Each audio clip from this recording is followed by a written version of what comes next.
everybody. This is Taylor, and welcome to Jack of No Trades. This week's episode is Off the Rails Part 2. Hopefully, you have listened to Part 1 at this point. If not, I recommend you go back and do that because this is a continuation of that conversation. We cover a slew of topics in this episode. We talk about regional urban legends. We talk about conspiracies involving some of your favorite musicians, including Kurt Cobain, Michael Jackson, and Prince. I have a great theory about that you'll have to listen to. I think the episode really gets going around the 30-minute mark, so please stick around till at least then. I think that's really where we hit our stride. But I also would like to apologize for the water sound you may hear in the background of this episode. It sounds like somebody pissing. There's nothing I can do about that. It's the water line's in the place where we record. I can't do anything. I apologize. But without further ado, here is Off the Rails Part 2. Later, guys.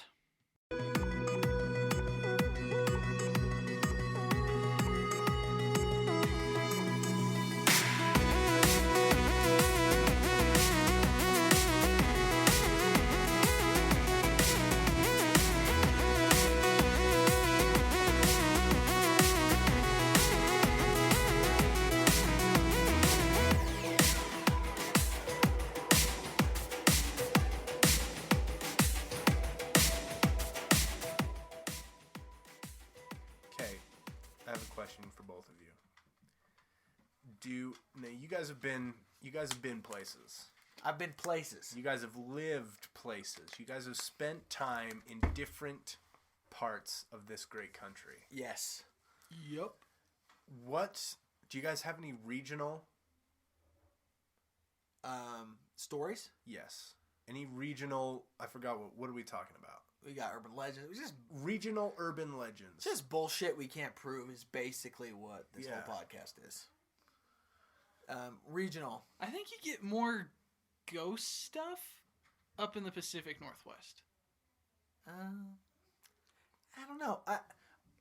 In Oregon, there was supposedly a shutdown insane asylum that we would drive by and throw rocks at. And supposedly if you went inside there, all the normal haunted bullshit. Right. Lived on the East Coast in Virginia. That's got to have some stuff. Yeah. It's kind of that old... That Civil War. It's just old, right? Stuff, yeah. That's some nice stuff, though. That Civil War stuff is good. Well, the ground there, it's very clay. It's clay-based. Gotcha. Okay? And it's a red tint. Gotcha. And they tell you that's from the blood of the Civil War. Which has got to be a lie. That's got to be a lie. It's got to be a lie. There was a lot of blood. But there was a lot of blood there. A lot of dead bodies there. I don't know.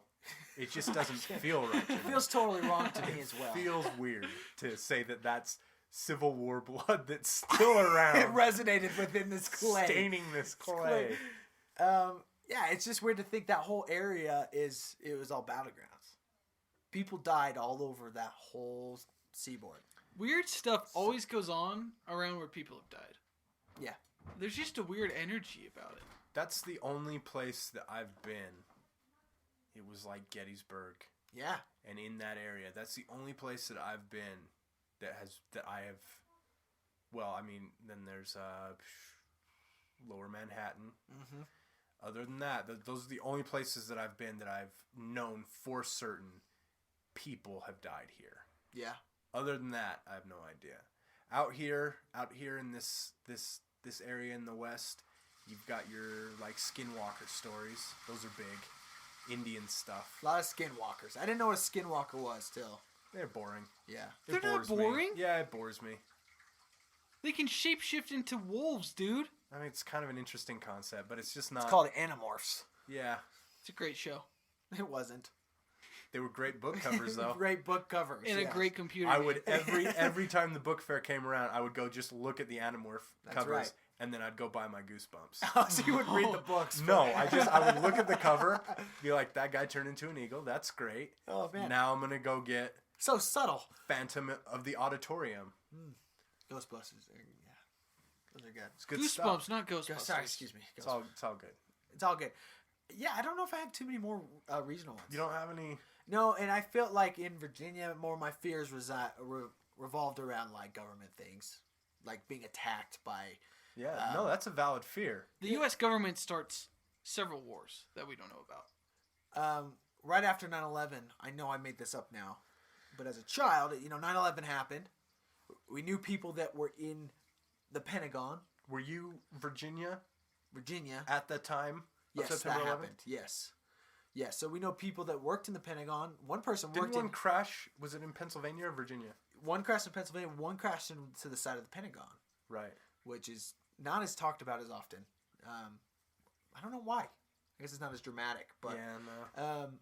But yeah, so like, there was real fears, like, we are a place that people would attack. Yeah. And so as a kid, I was pretty young still. I was very aware of what happened. I looked out my window one night, and I saw two lights that were really small, just like you would see on an airplane, right? Yep. Just beeping. Two of them. And they slowly were getting more far apart, like it was a plane. And I was under the illusion that this was a plane going to crash into my house. They were coming for you. Right. And I was like, I was so freaked out, I ran and told my dad. I was like, oh, a plane's going to crash, And I, Man, freaked him out. That had to have been a crazy time. So I think it was more of me being traumatized by the idea of planes crashing into buildings, right? For sure. So it's, it is what it is. I knew, yeah. And there was the anthrax scare. The scariest was the sniper, because the sniper was like, he was killing everybody. Yeah. It completely random and all over the neighborhood. Yeah. My mom actually was at the Michaels an hour before the first lady got shot in that Michaels parking lot. That's crazy. Could have been her. That's crazy. Yeah, I mean, it was that close to home. No football season, nothing outdoors. All shut down because of this dude. So those things were so real. That was what took up most of my... You didn't have time for the... I didn't have time for the frivolities of urban legends. Of Bigfoot migrating to the East Coast. You were busy processing terrorism. Man, that is deep. Yeah, but with all these stories, I think there are some people that are just full of shit. Like, this is just for kicks and giggles. This is from a UFO sighting website. Somebody recorded a fleet of UFOs landing on the moon. And this is what this guy says. This was 2 weeks ago. He says, "This was recorded this week. A fleet of UFOs landing on our moon. You would believe that this is rare, but it's not. I can record this almost nightly if I had the time, which I've done in the past few years. These UFOs are seen about one every 2 minutes or so." Okay, so I think people are full of shit. Like, that's just funny to me. Like, someone has a keyboard and they wrote it down and they posted it. See, this is where I think urban legends are heading now, which is a bummer, because when they were like creepy, and when they were like,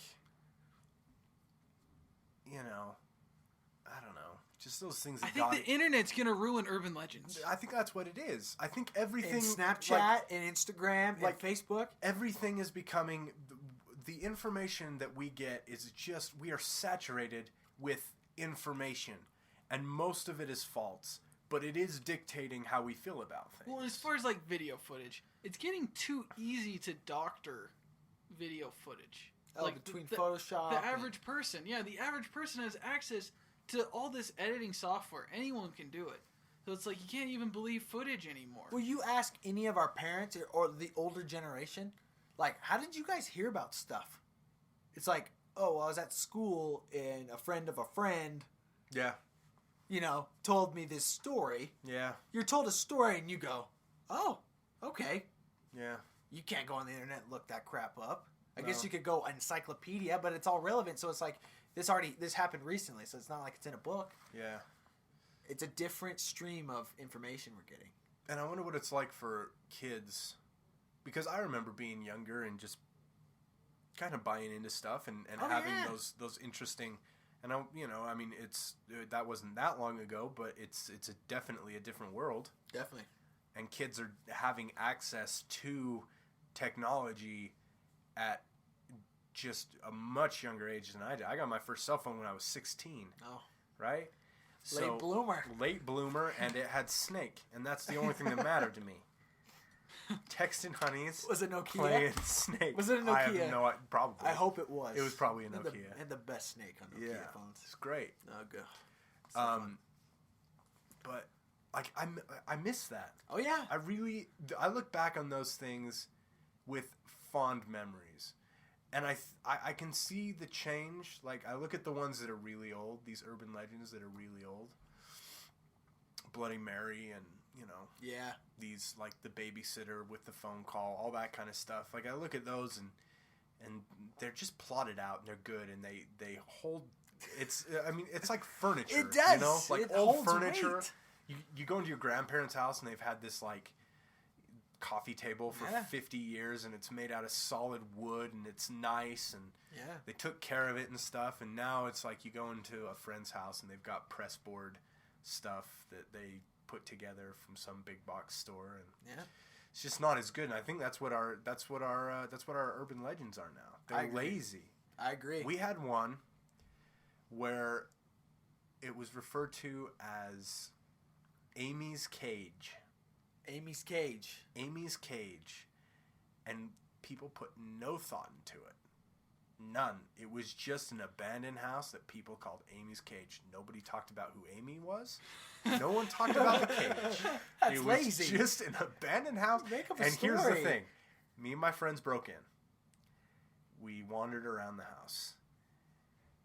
Was it Blair Witch Project-y, or like was it just old house? It was creepy. Okay. It was creepy, and the thing that creeped me out about it is that it was partially furnished. That's weird. That's creepy. Yeah, that's the creepy part. There was a bed. There was a lazy boy. Okay.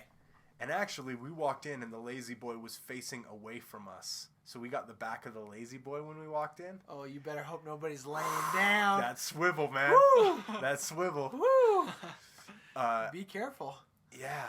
It was creepy. It was creepy. We would take people on tours of the house. Like we'd bring. You would take people. We would take people. Like once we got in, you'd start charging money. You made a business, right? As far as I know, we were one of the first, if not the first, to get in there because we had to literally break in. We had to remove. You pried the doors open, kind of thing, or it was a swamp cooler from a window. We removed the swamp cooler from the window. We crawled into the window. We unlocked the door. And then we would bring in, like, younger classmen. We'd bring them in. We'd bring them in groups and stuff like that. Oh, my gosh. We'd be hiding in the house. Was it a source of hazing? Or is it more like just kind of like, let's show you the house? Like, it was your group No, it was definitely hazing. Okay. Because I remember one time hiding. I got there, like, 45 minutes before anyone else. And I went upstairs and I sat down behind the headboard of the bed and waited for this group of kids to come. And my friend brought the group of kids, and they came upstairs and they were all like, jittery about the whole situation. And as they should be. Right. And one of them came down, and I think my buddy told him to sit on the bed or something like that. And the second he sat on the bed, I put both my feet up and kicked the headboard. Oh. Yeah. He went running. It was good, though. It was a lot of fun. There was not a lot of thought put into the mythos, but... Did you sense a presence there? No. Was there, like, a creepy vibe? No. Here's the thing. This is what so there was the house, partially furnished. There was a shed in the backyard. The shed had some creepy stuff. It had a mirror... which is just inherently creepy. Yeah. Mirrors are creepy. It had an old-timey picture in it, which wasn't that old-timey. It was like you dress up in, like, period clothes and have, like, a sepia-tone picture taken. Okay, you know what I'm talking about? Okay. It's like one of those. And then it had, I kid you not, stacks upon stacks of, like, early to mid 90s Playboys. You're like, jackpot! Nice. I'm never leaving! Which Tyler just found his new house. which whether it be because we were all there together or for whatever reason, as far as I know, nobody partook. You know what was going on in Amy's Cage? A homeless man was squatting there. That's exactly what was happening. Okay, but it's weird. Like the recent, it was 90s to 2000s Playboys. I would say early to mid 90s. Oh, okay. So it's just like when internet was kind of coming into play. Yeah. Because that's kind of like that old timey, like, like our parents kind of, we had Playboys, our little nude magazines out in the woods that we'd go see. It kind of has that feel, but I you're think older. I think we just came across someone's stash that they just had left there. Okay. So it was 2009.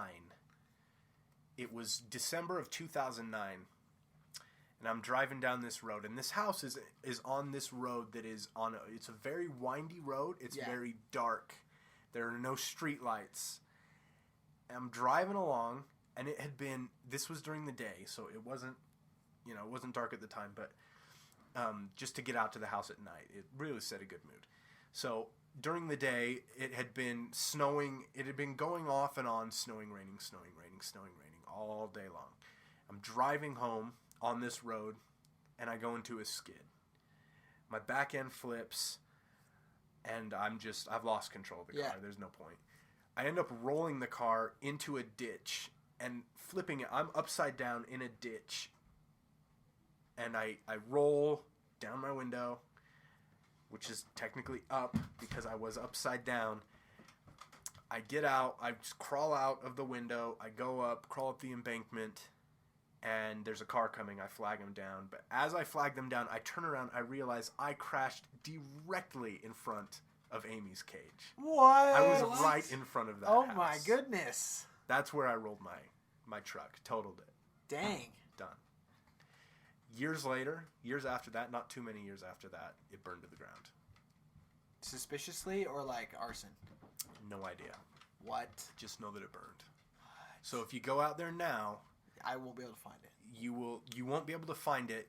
I don't know if there's rubble. I don't know if there's, remnants of the burnt down house. But you'll basically drive out there, and there will be a ring of really tall pine trees that used to surround the house. And that's it. It's a very long driveway, and it had a well out in front, which was creepy because when we first discovered this thing and first really got involved with it, it was within the first, I don't know, maybe 2 or 3 years after the ring came out. So wells were in as far as horror goes. Asian girls and wells, man, let me tell you, they were scary in the mid 2000s. They were. So, oh man, well that's legitimately a horrifying place, and I'm surprised you don't have more like scary things that happen to you in that house. Yeah, not really. And we went there a lot. It was mostly really good-natured scaring of other people. It sounds like it. It sounds like it was a perfect spot. Yeah. It was good. If you would have, aside for there being like a beast or a person waiting for you inside that house that wanted to harm you. Right. What would have scared you shitless if you would have walked in and saw that upon breaking into the house? Apart from a beast or a human? Yeah, like someone waiting for you. I think even more than something that was like a two-dimensional image that I could, or a three-dimensional image that I could look at, some kind of creature or a defined human, I think a shadow would have done way more damage to me. Just a shadow inside? Just like maybe a silhouette. Oh, okay. Are you guys familiar with dark matter? With what? Dark matter? Dark matter. Like a substance like dark matter? So there's a theory out there that there's different realms inside Earth. So we're in the physical realm, but there's also an etheric realm, which means that there are beings that exist in this realm, but we can't see them in our physical bodies. But they're still there. And we're discovering that there's a substance called dark matter in the universe. We find this around black holes that isn't visible to us, but it's still there and has mass and exists. Right. So, do you think that there are things on Earth that interact with us in that realm? So are you saying that you would be scared if there was dark matter inside the room? That some being made of dark matter was in that room. That's freaky. You can't see it, but it's there. Yeah. Again, That's just another thing that I'm gonna have to throw in the pile of I don't know. Yeah, it's an I don't know, dude. Like, I mean, if you're asking, you can't see it, if as a concept, that's terrifying, and yeah, for sure. Yeah, I definitely am scared of something I can't see. This is just one of those things where it's like, the more we learn, the more we realize that we know almost nothing. You know, there was like germ theory, you know? I mean, there was like, we can't look at these germs with our naked eye. Like, you need, you know. Yeah. That took time to get a buy-in. You know, there was a time where if you told someone that there were these little organisms that affected your body, and you know, all that was insane, and now it's not. So if at some point in time we develop some ability to see these beings, like, it's crazy. I don't know, man. I don't know. And who's to say? Who's to say? I'm trying to think, because, like, you saw something, like, you broke into this house, and you hung out in there, and it was creepy, but it wasn't creepy enough for you to scare you to not go back. Right. I'm trying to think of things that would have freaked you out and would have gone back. It wouldn't have taken much. I was thinking, if I would have walked in... Like a hobo in the corner, I think, would have done it. Oh, yeah. Yeah, I think any person in there, yeah, you probably wouldn't go back. Which is kind of, like, surprising you didn't find, like, I'm surprised you didn't find any used condoms in there, to be honest. Yeah, like just a weird meth head. No, I didn't. Like a drug house. Like a homeless orgy. Yeah, like just something weird. What if you walked in, and the room was perfectly in order for everything that was in there, and there was just one doll sitting upright in the middle of the room? That wasn't there previously? That you stumbled upon a room that just had a doll, like a perfectly kept doll standing upright, just standing in the room. Come on, dude. You've bought into the whole doll thing. No, I'm just saying, like, if it would have it was just standing there. It could have been placed. It could be absolutely nothing. So, is this a doll that would normally stand? It could stand. Yeah, it could stand. It's not a doll that's standing. What are we talking about here? Are we talking about a Barbie or like a Cabbage Patch Kid? By some kind of magical... More like that old colonial type doll. It is designed to stand. It could stand. I would come back. You'd be cool? You'd be like, no big deal? I'd be okay with that. Okay. If it was surrounded... If there was just clowns. Clown stuff all over. Clown stuff. Clowns. Like doll clowns. Clown posters. Just random clown paraphernalia in the house. Would you have come back? That might be enough to keep me away. I think I would have been creeped out. I'm not scared of clowns. I'm not... But you gotta realize you're breaking into a place that you don't know what's in there. A dark house that you don't have any clue. I'm not scared of the clowns as much as I am by the message that someone was... by the mass amount of organization dedicated to one thing. Yes. You know? And that's what I'm saying, is it seemed like this house was just perfectly left enough that there was no thought in how it was left. That's what it seems like. It seems like they just left the house. Yeah. If there would have been any planning inside that house, I think any kind of theme, any kind of organization, you would have probably left, because you'd be like, there's probably somebody here, which goes back to the beginning of someone being in your space and being there with you, but you not knowing they're there. Right. I think maybe the smallest thing and the most single thing that would have kept me out is if I would have walked in and there was like a piece of paper with my name written on it. That would be like the ultimate. There, I'm gone. I would your never life's come over. Back. At that point. Is it? I'm not getting out? Yeah, you're done. Someone is playing with you and you are finished. Yeah. That's a massive coordination. They knew you were going to go to that house to leave you that message. Yeah. But going back to your story, people are willing to wait 15 or 20 minutes to scare a kid. Why not take it to the next level? 4 minutes in an elevator. Exactly. I think we underestimate the patience of people. I guess so. Because going back to the original thought here, there's nothing scarier than somebody messing with your shit. You don't know who it is. For you, it's rape. For everyone else, rape should be the thing you're afraid of the most. That is the poster child. That is the number one. That is the definition of messing with your shit. Yeah. And I don't mean that just in the literal sense of someone putting something in your butt. I mean that as like someone being up in your business. That is, you can't get more invasive than someone rape. Coming inside you when you don't want them to. Yep. Yeah. It's dark stuff. It is dark stuff. Well, you got any more? I'm feeling like we should call it because it's been a long... It's a long chat. There's going to need to be some heavy editing. I think I'm going to release it as 2 parts. A two-parter? 2 parts. I don't know if this is worth 2 parts. I think... This can't just be like one master episode. Just one giant track? Yeah, why not? I don't know. I think it'll split into 2 parts pretty well. When is this going to come out? I think I've changed my mind. You're going to listen to it. Yeah, I'm going to listen to it. I don't even know what's all on this pod now. Because it's been so long. I feel like we've grown together. I don't even think it's that long. How long has it been? I think it's been an hour and 33 minutes. That's not that long. I guess that's not too long. I mean, Joe Rogan goes, 3 hours? So sometimes, yeah. He just released a fight companion the other day that was like 5 hours. Dang. They got a lot to talk about. Yeah.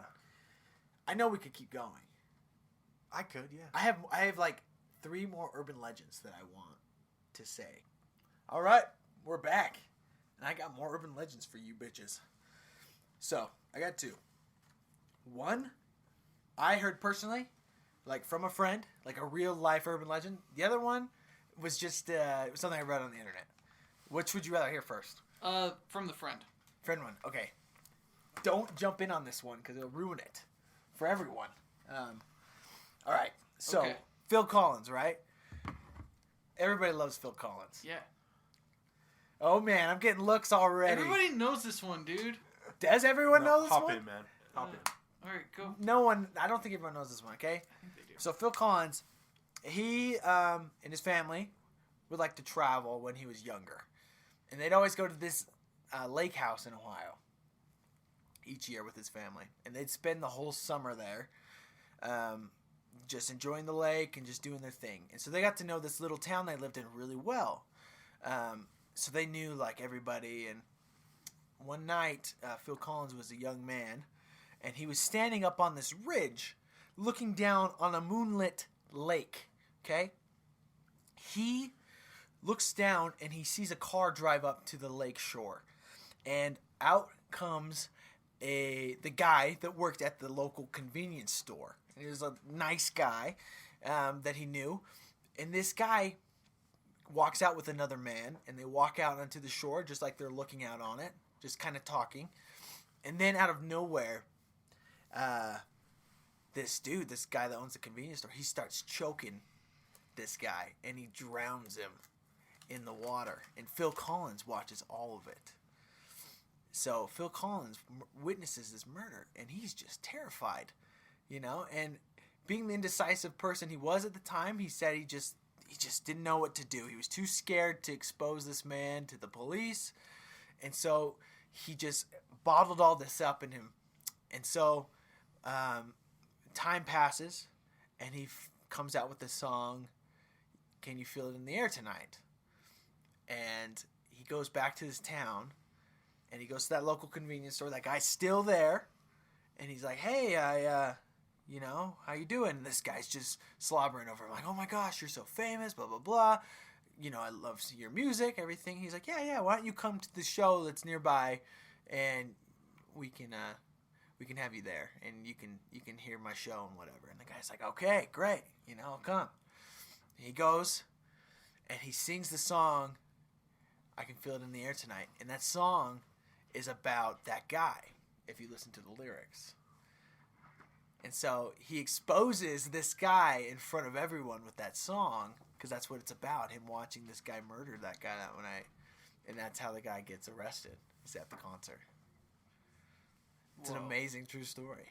Well, I just remembered another urban legend. You don't have any reaction to that one? Not really. It's pretty self-explanatory in the song. It doesn't really, like... I don't know. That's not, like, super surprising to me. It's just so provocative, Tyler. I also heard that Phil Collins was raped. And the entire Tarzan that's a story. The entire Tarzan. But... The entire soundtrack is... If you play it in the right order, it's just a song. It's just a giant CD about getting raped. Wow. It's dark. Sounds dark. I think it is. Well, I actually tried telling this urban legend to Tyler's wife And she immediately said 2 seconds into the urban legend, Phil Collins is from England. And why would he go to Ohio? I said, that is a whole. and I said, story. shit. And why wouldn't he just tell the cops? So, but if you listen to this song, It's kind of incriminating if he didn't tell the cops. exactly. It's like he kept this. That's secret. obstruction of justice. And why would he have like cops show up and bust him at a concert? It's like the worst place But to do it's it. a cool And story. also, how does the song bust him? Because he got. I need the lyrics. I need the lyrics. That guy. I'm looking up the lyrics. Yeah, I know, but like, did he tell the cops before? Like, hey, once I sing this song, That's what I Bust always him. imagined. Look in the just crowd. listen That's to what the I lyrics. always imagined. He's like, you're gonna know it. You're gonna hear it. You're gonna know when to go. You're gonna know. Oh, I'm looking it up. Isn't there a line that says, "You told me you were drowning, I would not lend a hand"? Yes. I think that's one of the lines. Yes, it is. It's exactly it. Oh, where is it? Wait, so all right, so he flat out says in the song, like, to this guy who was drowned, that he just had no intention of saving him. No, well, he could. Well, I think he's telling the story from the song from the perspective of the killer. Yeah. No. No, it's him. It's first person. This is how it goes. I can feel it in the air tonight, O Lord, and I've been waiting for this moment all my life to expose the killer. No, keep going. I think you're wrong. To expose the killer. That you gotta let Keep people going, know keep when going, you're keep injecting. going. I don't think it's from your Phil own Collins' thing. perspective. Okay. Well, if you told me you were drowning, I would not lend a hand. See? I've seen your face before, my friend, but I don't know if you know who I am. I was there, and I saw what you did. I saw it with my own 2 eyes. So you can wipe off that grin. I know where you've been. It's all been a pack of lies. Right? So it fits. That drum hit after it's all been a pack of lies is the greatest. It's the greatest. It is yeah. the It greatest. is the greatest. Can't beat it. You cannot beat it. It's unbeatable. So good. Oh man, how and it keeps going, you know.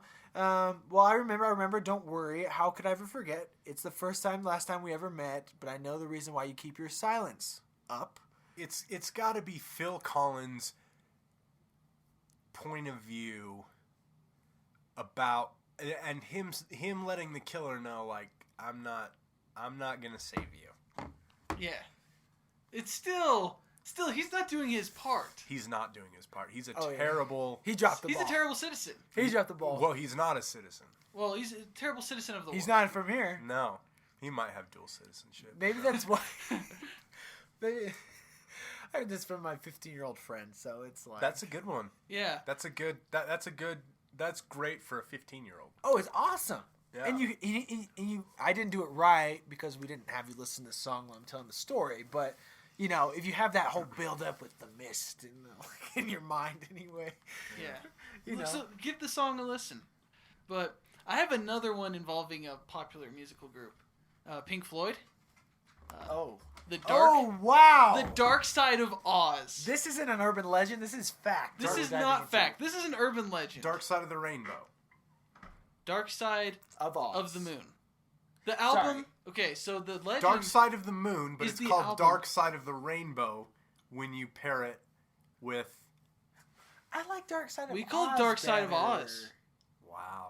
Do you like Dark Side of the Rainbow better? Well, that's just what I've been accustomed to. Oh, I like Dark Side of Oz. I For found it those tells of you more. not familiar, there is a legend out there, as the legend goes, that if you synchronize the album Dark Side of the Moon with The Wizard of Oz, you turn the sound off for The Wizard of Oz, they synchronize, and the album references Wizard of Oz several times, and is even the characters in The Wizard of Oz will even, for example, dance in rhythm to certain songs on the album, and there are references to objects in the movie in the album. And the spectacular part about this is the album repeats with the movie, and it makes sense as the album's repeating itself. Yes. So you've heard it once, but it keeps going, and then different parts of songs match up. Another with thing that's different parts of the interesting movie. is The Wizard of Oz was the first movie to go from black and white to color. I don't think that's true. I think it was the first mainstream movie. First major Yeah, motion right? picture, Yeah, whatever. yeah. Don't get technical here.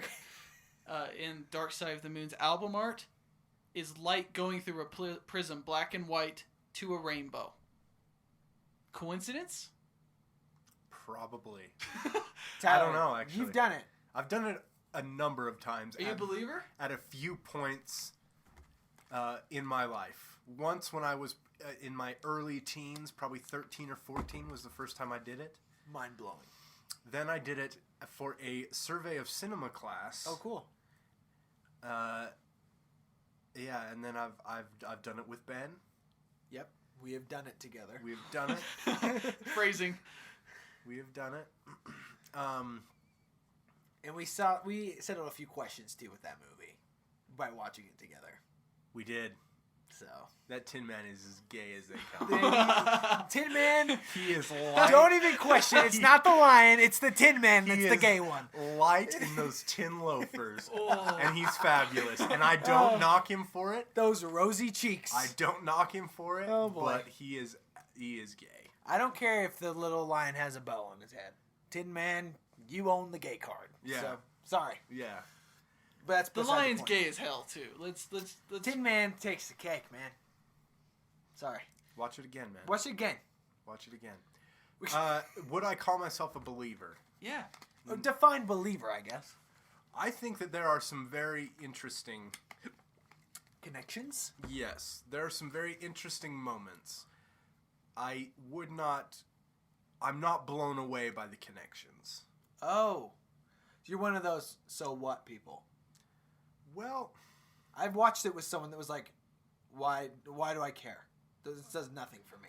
No, I wouldn't say that I'm that person. Maybe it just didn't get to it wasn't paired up enough. Oh, okay. To the point that I could get really blown away by it. Weirdest one for me. This is kind of a simple one, but when the house gets taken up in the tornado and it's circling around and they're going into the... I'm glad you said tooken and not taken. Thank you for playing by my rules. You're taboo. You're welcome. There's gonna be a big buzzer next. You're gonna be Taken. You're gonna be the star of Taken 4.1. I'm gonna be the star. I'm gonna be the one that gets you raped. You get to be Brian. Yes. You get to take over for me, who does not know how to keep a voice acting. I'm not going to. No, that will never happen. Go ahead, continue with your tornado. The song that's playing during that scene is "The Great Gig in the Sky." Yeah. That's weird. Yeah. That's a weird title for a song. I always appreciated the beginning of Money happening the second Dorothy opens the door and you see that the color and everything. That road. Oh, that absolutely. Golden road. Oh yeah, and just everything about that album just somehow eerily kind of connects with it. And there are some moments like where there's muffled talking in the background that it looks like people in the background of the scene are talking. Yes. Us and Them was a great one too at the beginning because you have it. They say which is which, and it shows both witches in that scene. Yeah. And it'll say black, and the evil witch will show up in blue, and then you'll see. I think it's I don't know, but it correlates. So it's very strange how it works together. I will say, as the 13, 14-year-old self of me watching the movie when I was back then. And I will admit that the results are different depending on how you start it and what format you're repeating it on. Mm-hmm. But one time we did it. My buddy and I were watching, and we were watching it at like 3 a.m. So it's like peak effectiveness, right? Yeah. I'm making connections that don't exist because I'm like so exhausted. I'm hallucinating. There's a scene at the end where it's in Brain Damage. They talk about raising your blade. Raise your blade. It's a line in the song. And in that very scene, that's when Scarecrow and the Tin Man impersonate the guard. And a blade is the only thing shown in the scene, and it raises up over a rock. It's terrifying. It freaked me out. And that's like... It's not a hallucination. That actually happened. That actually happened. This is real. But it was like 10 minutes before the thing ends. And I'm like, this thing is still matching up. It's bizarre how perfect it worked. They had to have planned it. See, that's where I'm like, with those moments, it's like, that had to be planned. But the thing is that when the album came out in the 70s, how would they have had access to the Wizard of Oz to do this? Have you heard about how meticulously they recorded the album? I mean, it was like, it shows, I feel, I love the album, but like how sonically professional it was, and how they made certain things come together throughout the whole album. And so it was just so perfectly planned. It almost makes me think like maybe they were just like showing, like, yeah, we could do this if we wanted to, and never admit to doing it. It's even better. I don't know. But the real question is, what do they have to gain by doing that? You know what? If you are a musical genius and you can do something and just set it out there and know that you did this thing, and that's got to be gratifying. That alone. Enough. That's got to be enough. You don't need more than that. Kurt Cobain wrote In Bloom. I wanted to talk about Kurt Cobain a little bit. Well, I was going to say, just Kurt Cobain wrote In Bloom to make fun of all those jocks that were listening to his music. You know? The chorus is just about those guys that don't know anything about him, but are like, want to be into him, and he's making fun of them. And that was his joke to himself at the concerts, you know? Yeah. So, yeah, I totally could see an artist doing that. All these guys singing along with something that's... Don't know what they're saying. Yeah. So, you know.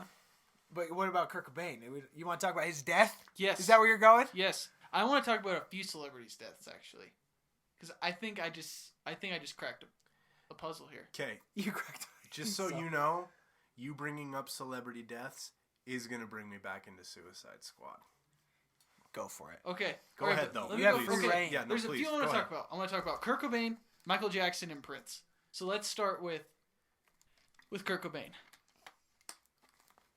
First off, have you guys heard the theory that there's something about the age 27? The 27 Club. The 27 Club. You got Kurt Cobain, Amy Winehouse, I think Jimi Hendrix? Jimi Hendrix, Morris, Jim Morrison, Janis Joplin, Brian Wilson. There's a ton. Brian Wilson's not dead. He was the original.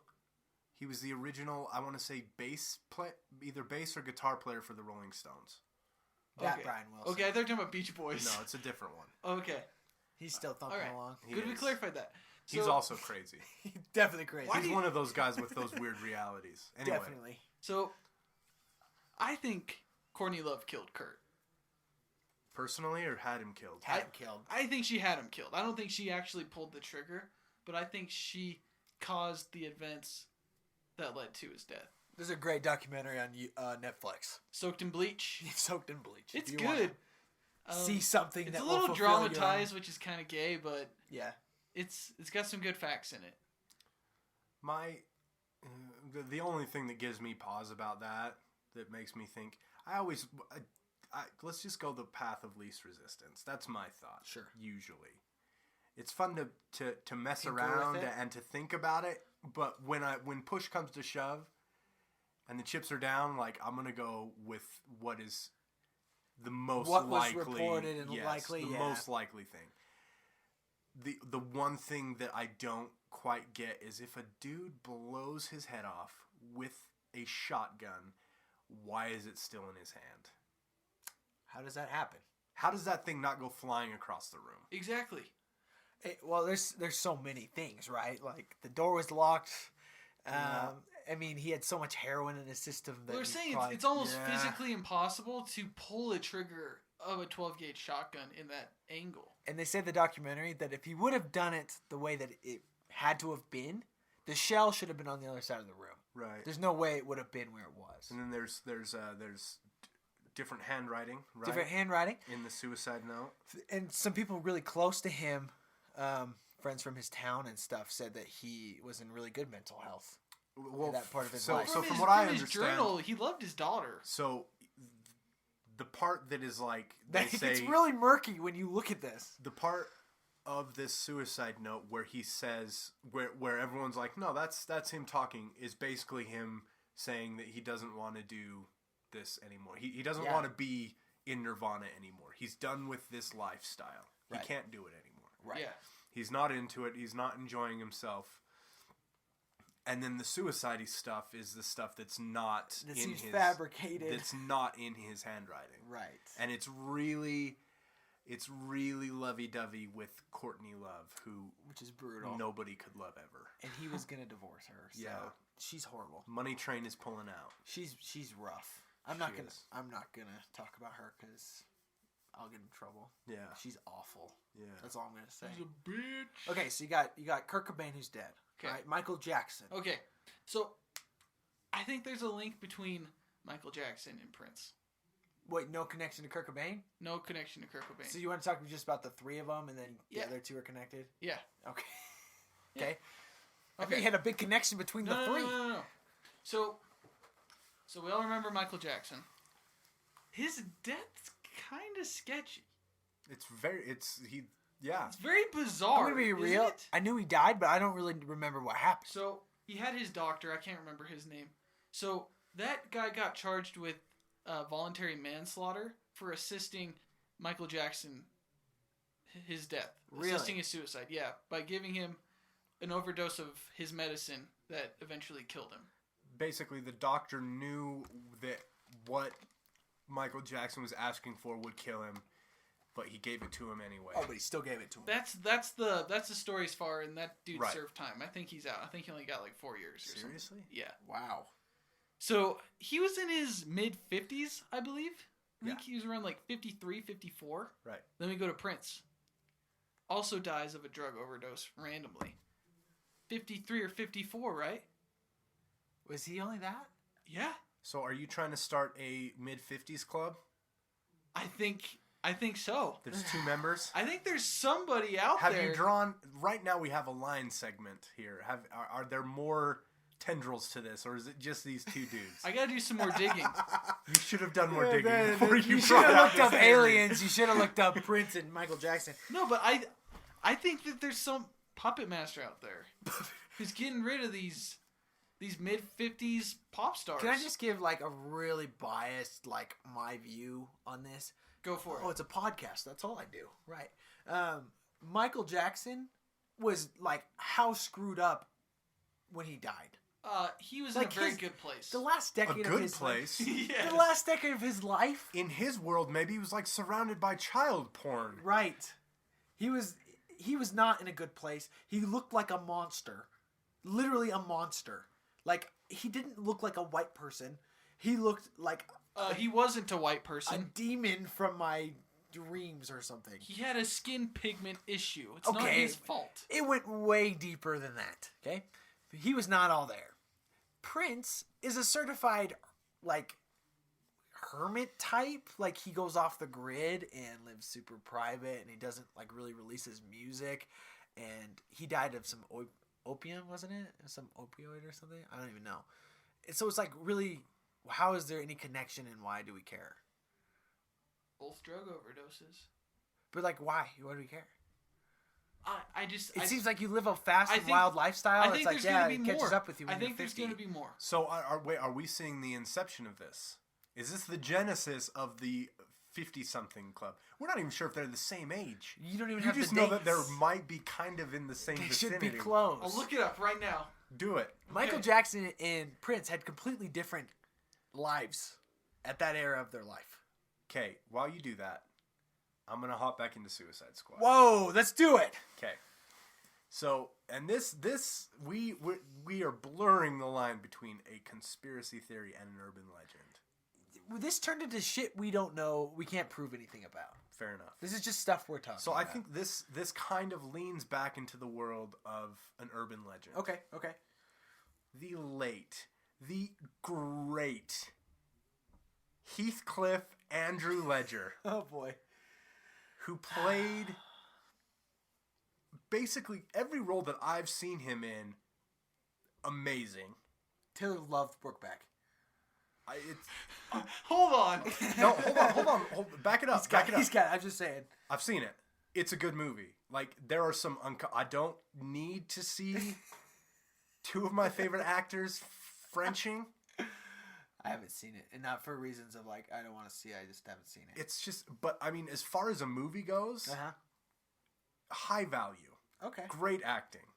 He can act his pants off. And he did in that movie. Oh, he did. He literally did. They acted each other's pants off. Wow. Okay, I just figured this out. Prince and Michael Jackson were born in the same year. Okay. And 1958. They died years and years apart. So this is the born in 1958. 1958 club. You go ahead and search celebrities born in 1958 and see if things get weird. I don't know how a starting point affects the ending point. Well, if they don't die I'll the do same this year. off air. Well, this will be something I bring up later on. This is my new theory that I'm going to start, the 1958 Club. All right. I'll work on that. So All right. the conspiracy around Heath Ledger, and more specifically Heath Ledger's Joker, Yes, put this to rest, because this is something I'm tired of telling everyone about. is that Heath Ledger went crazy because of this character.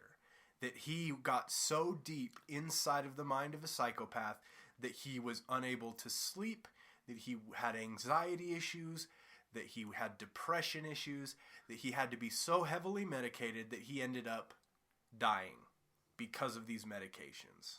Yep. The Joker drove him insane. The Joker drove him insane. Joker got into his mind. I and killed him, honestly, basically. I kid you not, I was told by someone shortly after he died that they found him dead in his Joker makeup. Wow. That he like dressed up as the Joker That is how it and happened. killed himself. Now, So easy to believe. it is. You can believe that, which there's, you know, it's interesting. It's Sure. you know, it's the more It's sensational. It's sexy. yes, it's the sexier version. But the all the people around him, all of his fellow actors on the movie, all of his family, Heath Ledger himself, there are video clips of him talking in interviews for I'm Not There, which is the movie that he did. It's kind of an ensemble pick, and it's a Bob Dylan biopic, kind of. It's a weird movie. It's a great movie, though. He's doing press for I'm Not There, and he's talking to people about the Joker, and all he can talk about while doing press for I'm Not There is how playing the Joker is the most fun he's ever had as an actor. Wow. He keeps saying, this is the most fun I've ever had. This is the most fun character I've ever had. I've never had more fun acting than I do playing the Joker. All of his co-stars talk about how much fun he's had. He's got pictures with people behind the scenes while he's in the Joker makeup, like pulling faces, just relaxing. You know, he's not being the Joker constantly. He's The not Joker- sending used condoms to his co-stars. He's not mailing bullets, which is probably a federal crime. I think it is probably. Like, he's not. So I believe I was reading an article on Cracked that was just talking about how basically Heath Ledger has ruined these superhero movies because the perception is that Heath Ledger Went all got in? so into the character and made this perfect. It was perfect. Yeah, It was absolutely perfect. it is. Whether it's how people view the Joker, maybe someone looks at it and they're like, well, that's not really how I see the Joker. For that movie, that was the absolute perfect, note for note, the entire 2.5 hours of just perfect movie. Done. I'm watching it right now. We'll see you later. Yeah. I'm watching The Dark Knight. You've got me too excited. That during this time, like, people assume that in order to reach that, you have to go. You have to become. You Literally have to become. You change. Yes, you have to. So To a new state to be that. This is an urban legend. This is an urban legend of what it takes to do what Heath Ledger did for this iconic I character. can't tell you how many times I've heard that in the past Oh, month. I've It's heard it all from over my the place. mother-in-law. I've heard it from everyone I bump into that I get talking about this role with. Yeah. They tell me this. I think Jared Leto believes it. That he was possessed by the evil of the Joker. Jared Leto absolutely believes it. He's absolutely bought into it, and he feels like which is why he was doing all of these very they weren't deep, Over the top. very shallow displays of like, hey guys, I'm method right now. I'm getting real method right now. I'm really Look at- into this. Look at this crazy thing that I'm doing. I'm sending out this stuff. Like, he keeps doing it. Even during his press, he just talks about how the Joker is him. And he talks about the Joker like they're best friends. Like, he knows him better than anyone else. I could see him on the set, and he did a scene. He's like, guys, I think I'm gonna go full Daniel Day. I'm gonna do it. I'm gonna do it today. Yeah. I'm gonna go full Joker, and that's totally beside the point. And this is what I hate more than anything is that Heath Ledger was such a good Joker because he's a good actor. Yeah. Because he can act like something that he isn't. That's why he's great. He could go, this is who I'm going to be, and I'm going to act. Jared Leto said, I honestly think I don't think he can do. I don't think he has that ability. I don't think Jared Leto's a bad actor. I don't think he's a bad actor. I think he looked at what happened before him with that character and thought, I can't beat him. Do it in a way that is perceived as less than that. I have to go at least that. And he bought in, and he ruined it. He bought in to the fairy tale. He bought into the lie. Well, he shot himself in the foot, right? Because he brought so much attention to himself. Yeah. Doing this role. And I feel like it was kind of soon. It's really not that soon. It's too soon. It feels way too soon. It's too soon. We had it feels way too soon. Dark Knight was 2008. Yeah. The next, you're giving it 8 years to breathe. The next Joker in a live action movie was Batman 89. That's a big gap there. It is a gap, and this guy died. Give him the character for a while. You have to let a generation of Batman pass. He's kept the character. Heath Ledger is by far and will remain the best Joker as long as we're alive. Yeah, I think so. It's not really a question, you know. But for me, it was just so like he just wanted so much attention that it kind of defeated the purpose of doing a good job. Because he made his whole thing into a spectacle rather than like an actual performance. The way that I look at it is it's like okay, let's go with Arrested Development. Okay. Right? Uh-huh. Is it Michael, right? That's the main character. Yeah. His money in the banana stand. Right. Michael is living in a house that is it's just a show house, right? Yeah. So the outside is made to look exactly. That is what Heath Ledger, or that's what Jared Leto did with the Joker. You mean a model home? He made this model home that was like, from the outside, it was everything that it was supposed to be, right? He did all the things. He did the show. He put on the show, but he did nothing for the interior. He did nothing for the foundation of that character. It was a very weak character. Hollow. It was so shallow, hollow, anything. And it's all based on this urban legend, this myth that Heath Ledger went crazy doing this character, which there's just no proof of it. And to cap the story, Heath Ledger dealt with insomnia, right? And for years and years and years, and he dealt with anxiety and depression. He was never really good with press. Right. Like, the celebrity lifestyle never sat well with him. Right. And I think being a celebrity and being one that was really starting to take off, with his critically acclaimed movies that he did right up until the time he died, like, that put him under the microscope. Like, people were looking at him now as being the guy, and I just don't think he was comfortable with. I think that more than anything, if any part of the Joker fed into his death, it is just the fact that it brought more attention on him, which made it harder for him to feel comfortable. But let's be real.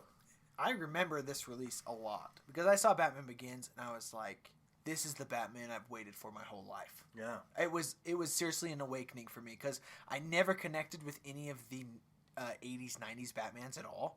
Like, at all. I never got into those movies. Adam West is still my favorite. Oh, gosh. No, I'm not even going to address that. But the animated cartoon, Batman cartoon, loved it.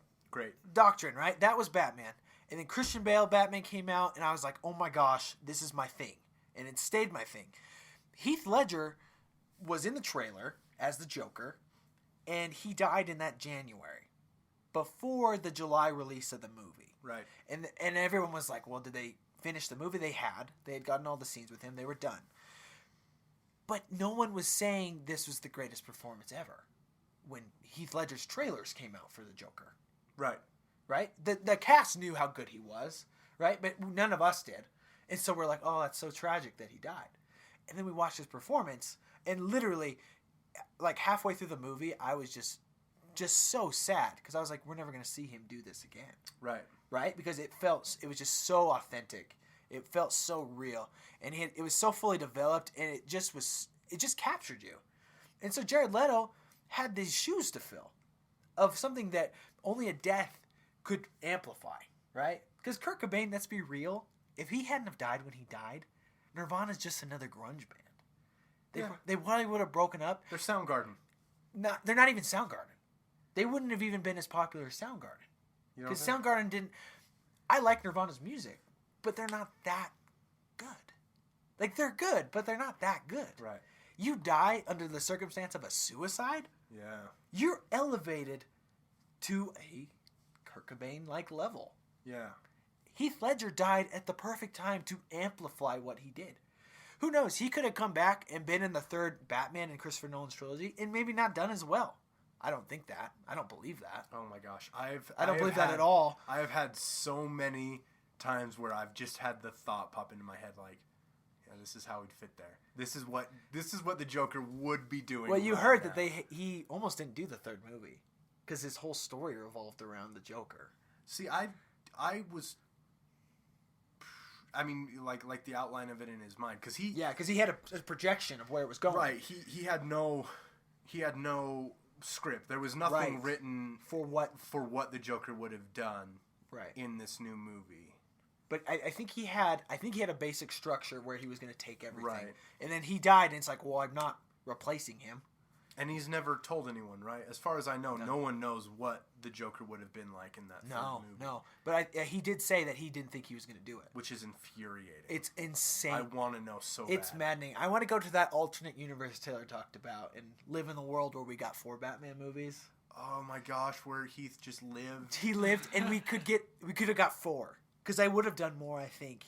Because they would have had the Joker, because he was the complement to Batman. Do you think they would have done another one? I think they could have. Do you think Christian would have stuck around? Yes, I do. I think it kills Christian that they weren't able to hit the full potential of the franchise.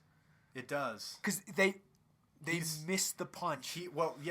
That's Christian Bale said. He said that watching The Dark Knight and seeing what Heath Ledger did with that character magnified to him how he didn't get Batman. He didn't get Batman perfectly. Yeah. And if he would have had more time, I think he could have developed Batman the way he wanted to develop him. But he didn't have the chance. But we got that. It's just so, man. And so then you think about that. You push out, instead of we have a 2012 Dark Knight Rises, right? Right. Let's just say we had the third Batman movie in the Christopher Nolan trilogy in 2012. Right. 3 years later, 2015, we get another Batman movie. Maybe. You know what? I think that they could have combined the Henry Cavill Superman and the Christian Bale Batman into a Justice League. Well, and you have the aging Batman. It works into itself. It does. It could have worked in, and then you would have had a successful DC franchise. But this is what Marvel has done, and this is what DC really wants to do, but they just can't because they don't have that foundation. Like, they would have had it with the Christopher Nolan Batman series. Yes, they would have had that, that 3 to 4 solid movie lead in. But the only problem is that Christopher Nolan's world wasn't revolving around like metahumans. I think it could have. But he didn't exclude it. He didn't exclude it. He didn't exclude it from being could possible. have. Right, he didn't exclude it. Right. And I think it would have been a much more organic production than what we're getting now. And it really could have separated DC from the Marvel style, because it was more of a drama than kind of a beat 'em up blockbuster comedy action movie, right? Like Marvel is, because he already set the tone. Yeah, he set the tone.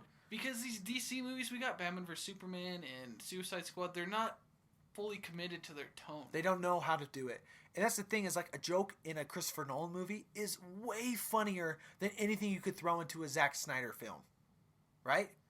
Well, I think it's just because the Zack Snyder version of this world is like what Taylor said. It's trying to have its cake and eat it too. It's trying to be two things. It's not fully committed to what it is. Right.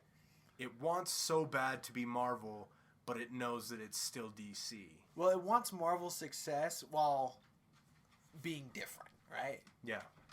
For me, I've said this to my friend. I was telling it to Bill Mo, who was on the pod.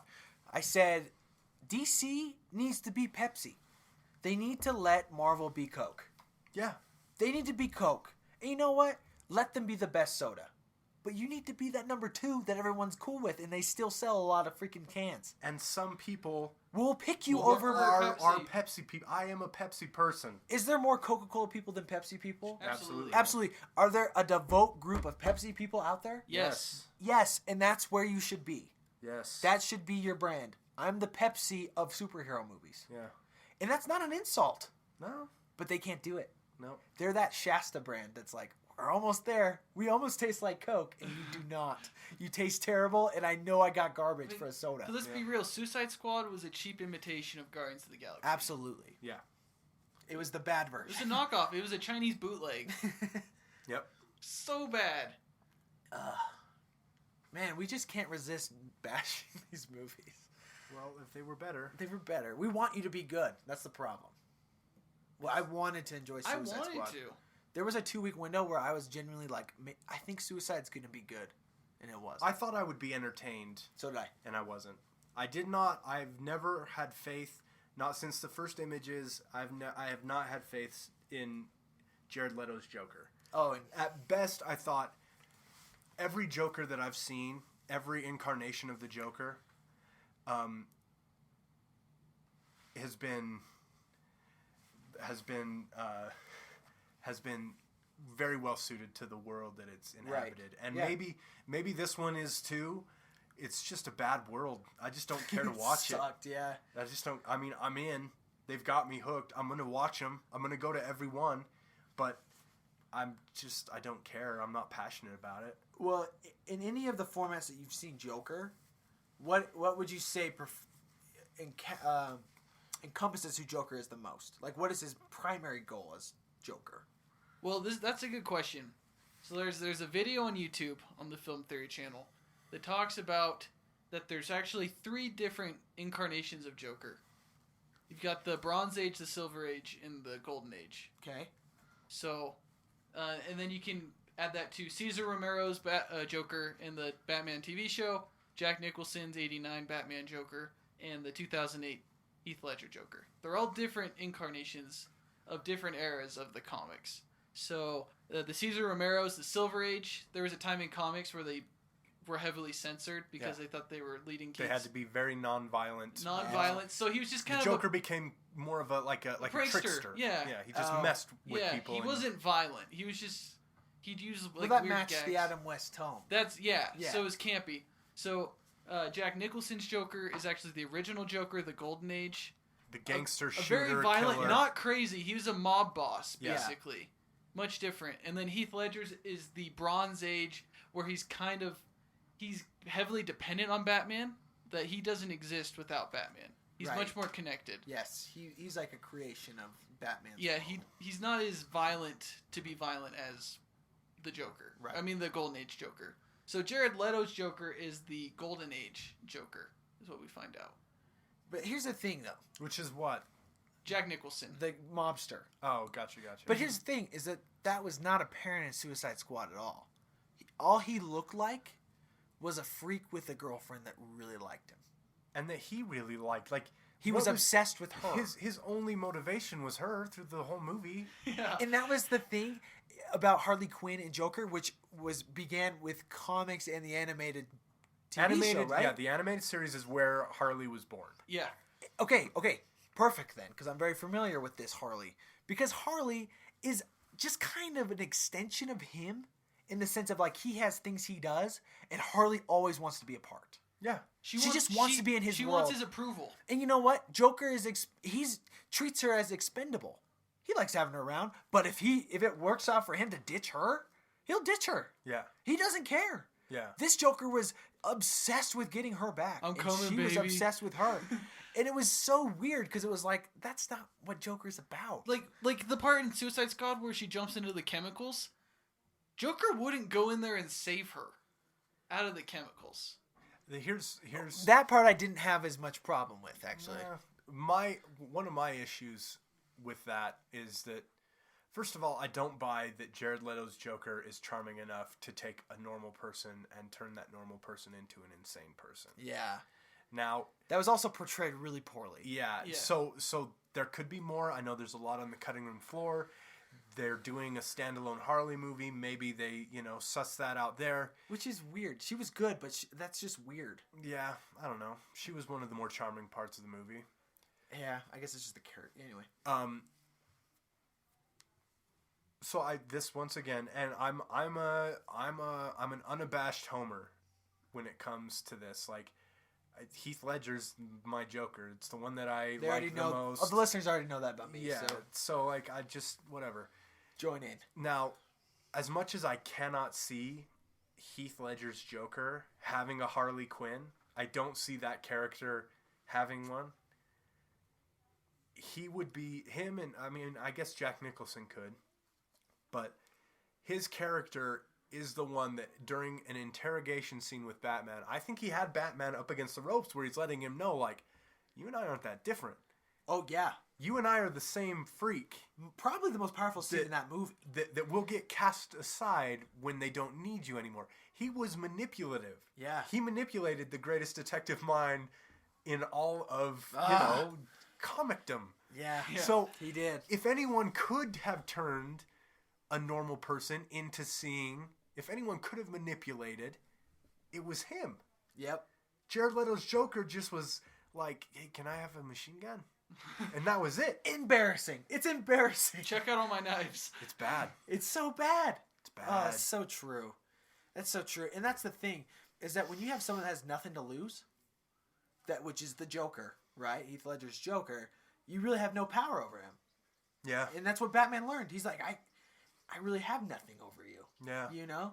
And this Joker, Jared Leto's Joker, looks like the biggest pussy, honestly, that you could have. Because it's just like he's obsessed with Harley. Yeah. And that's it. That's his leverage. He has a lot of pressure points. He has spots that you can really work at him. And that was shown in the club scene when the one guy was obsessed with her. Or not obsessed. Excuse me, not obsessed. He was like, dude. He just passively acknowledged she's hot. her. Yeah. She's hot. Cool. Sorry, I didn't mean to say obsessed. I just was like, yeah, she's hot. And he's like, well, she's mine. You can't. It would be one thing, and the only reason why I pointed out that you said obsessed was that it would be one thing if the guy was obsessed. Yeah. If the guy was like, oh, no, she's mine. And the Joker's like, no, that's my property. I'm going to kill you. Just because, that might fit into the Joker mythos.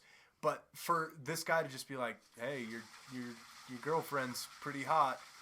And then to have the Joker murder him just for a passing comment is really just like to see him be jealous. Yeah. He's supposed to be all about like... Well, who was Joker before he found her? I don't know. Was he the Joker? Did he show up just looking like an idiot with his grill? His grill? His stupid his grill. Dumb tattoos? Maybe he was in like a dumb emo band before. He got locked up and he found her and he's like, oh, I'm going to go Joker to impress her. I just didn't see that Joker giving Batman any trouble. No. And he should have died from the car crash first in the lake. And then the helicopter. Yeah, that movie's full of holes. The point of my bringing that up... Why did we go here? ...was not to mention that movie was awful. But just to say that, like... Oh, the Heath Ledger urban legend. Yes. That's right. That and this is kind of what's... We're kind of like... We're like sunflowers. Like, these human beings, we're like sunflowers. Like, we want to face the thing that is the most intense. We want to have that, like, in our face. So, even if the reality of the situation is really just kind of mundane, person died, sad, father was lost, we want to think when there's smoke, there's a fire. We want to... It's not even that. I think we want to think that if there's smoke, there's a woman tied to a train track with TNT and a fuse being lit, and like, we want to add to it. We want to be sensational. And I think with these urban legends, it's just kind of a lot of them have roots in reality. A lot of them have things that tie back to truth or lessons to be learned. But if it's not presented in a sensational way, then we just don't care. Which, if you hop on social media right now, if you hop on Facebook, it's all about clickbait. And clickbait is just that. Well, don't we just want to be entertained? Yeah. We want something to think about that we like. Yeah. And I think urban legends filled that space more in earlier generations.